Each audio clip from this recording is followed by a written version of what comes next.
In the beginning, oil was not a resource. It was a revolution trapped beneath the ground.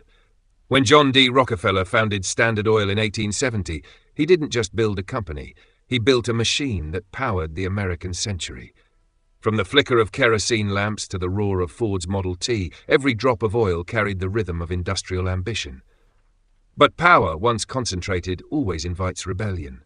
By the early 1900s, Rockefeller's empire controlled more than 90% of U.S. refining, a monopoly so vast that even Congress trembled.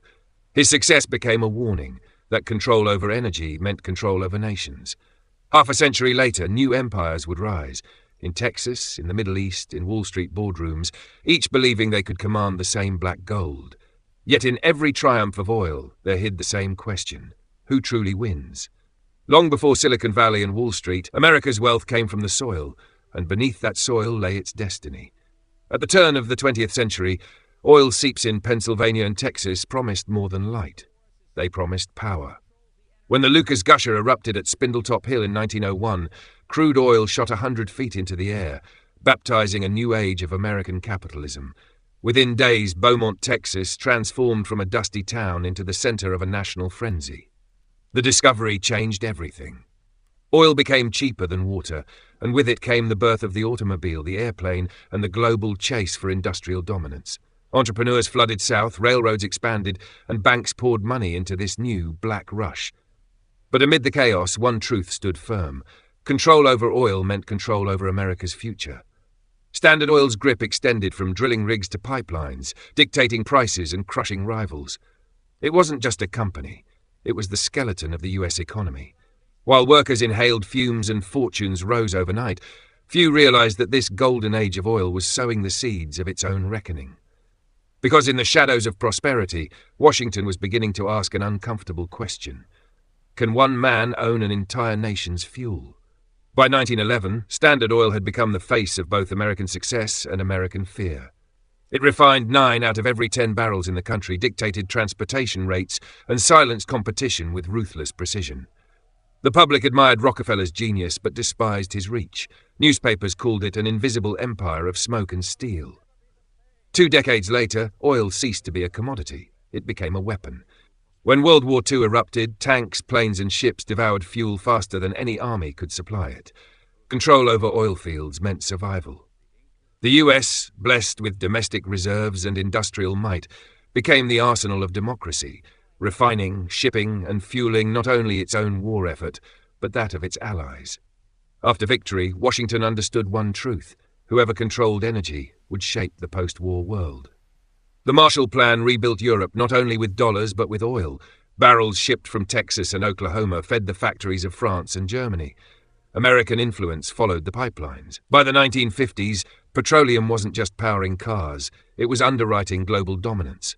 The U.S. negotiated access to Middle Eastern oil through the Seven Sisters, Western oil giants born from Standard Oil's remains. Together they managed prices, secured supply, and turned the Persian Gulf into a vault of strategic leverage. But dependence was a double-edged sword. As demand rose and production peaked, the balance shifted quietly eastward, toward nations that had once been mere suppliers. And soon, America would learn what happens when the barrel turns against its master. That same year, the U.S. Supreme Court delivered the blow that would shatter it. Standard Oil Co. of New Jersey vs. United States.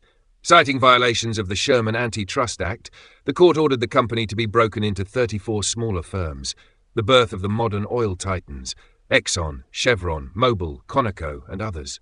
Rockefeller watched the empire fracture, yet paradoxically his wealth multiplied. His shares in each successor firm soared. The message was unmistakable. America would no longer tolerate private monopolies over its lifeblood. But even after the legal victory, the question remained: had power truly been broken, or merely redistributed into new hands with new names? Because empires don't die in courtrooms, they adapt. In October 1973, the world stopped moving. Arab oil producers, furious at U.S. support for Israel during the Yom Kippur War, declared an embargo on nations aligned with Washington. Almost overnight, oil prices quadrupled. Gas stations from New York to Los Angeles ran dry.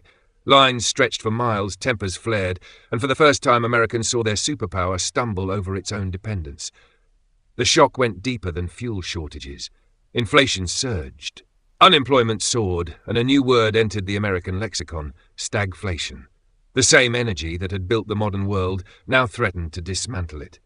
Politicians preached energy independence, but their words collided with decades of addiction to cheap foreign crude. Meanwhile, OPEC nations, once pawns of Western corporations, suddenly held the world by the throat.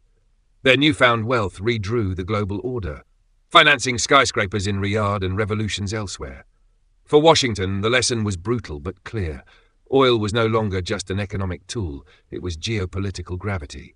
And while the US would recover, its illusion of endless supply was gone. Every barrel from then on carried a quiet echo of 1973, a reminder that even empires run out of fuel. By the dawn of the 21st century, America's oil dream seemed over. Domestic production had declined for decades, imports dominated, and policymakers spoke of a post-oil future. Yet beneath the shale and tight rock formations of Texas, North Dakota, and Pennsylvania, a quiet revolution was brewing. Not in politics, but in engineering. Fracking, or hydraulic fracturing, changed everything. By injecting high-pressure water and sand deep underground, geologists could release oil and gas trapped for millions of years. What once seemed unreachable suddenly became profitable. The shale boom began not with governments, but with small risk-taking companies and cheap capital from Wall Street. Within a decade, the US had gone from the world's largest importer of oil to its largest producer. Towns that had long been abandoned roared back to life. Cranes dotted the horizon of Midland, Texas. Energy independence, once a political slogan, had become an economic fact. But the boom came with tremors, both literal and financial. Wells dried fast, debt piled up, and prices crashed in 2014, wiping out hundreds of companies. Yet the legacy endured. A new generation of American oilmen had rewritten the global energy map. The question was no longer, can America lead in oil? It was, should it? By the late 2010s, the United States had re-emerged as an energy colossus. Shale production flooded global markets, undercutting rivals from Russia to Saudi Arabia. For the first time in half a century, America exported more energy than it imported. Washington suddenly held new leverage. Sanctions, trade deals, and alliances now pulsed with a rhythm of oil and gas pipelines. Wall Street celebrated. Energy stocks soared, and billions in profits flowed into corporate coffers. Cities like Houston became command centers of the new oil order, where engineers, bankers, and lobbyists worked in the same glass towers. The big oil names, ExxonMobil, Chevron, ConocoPhillips, once again dominated global supply charts, echoing the spirit of Standard Oil a century before. But the victory was incomplete. Each boom built the illusion of permanence, until the next collapse. As renewables rose and the climate crisis deepened, the shale giants faced an old dilemma with a modern face. What happens when yesterday's energy becomes tomorrow's liability? Because in the end, winning the oil race didn't mean escaping its cycle.